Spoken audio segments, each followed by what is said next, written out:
Live from the world's capital markets, here are the latest financial headlines brought to you by Arise Academy. Bonjour et merci de nous rejoindre pour les perspectives du marché d'aujourd'hui. Thomas va nous rejoindre, puis la salle des marchés, pour nous parler des dernières évolutions. Thomas ? Les députés soulignent que les efforts du gouvernement britannique pour relancer l'économie après la pandémie de coronavirus manquent de direction claire. 726 millions de short Bitfinex ont été rapidement fermés après que le prix du Bitcoin a rebondi à 30 500 $.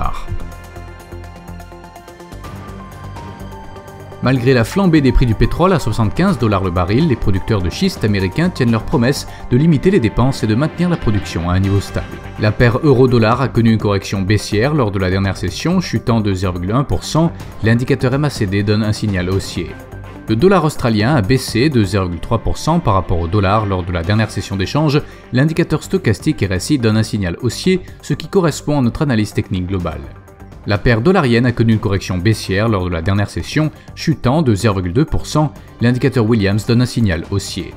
La paire livre sterling dollar a connu une correction baissière lors de la dernière session, chutant de 0,1%.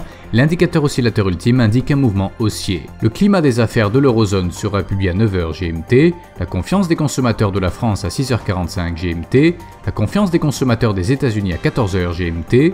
Les indices S&P Case-Shiller des prix de l'immobilier résidentiel des États-Unis seront publiés à 13h GMT, la production industrielle du Japon à 23h50 GMT, l'indice Redbook des États-Unis à 12h55 GMT. Nous espérons que vous avez apprécié nos perspectives du marché d'aujourd'hui.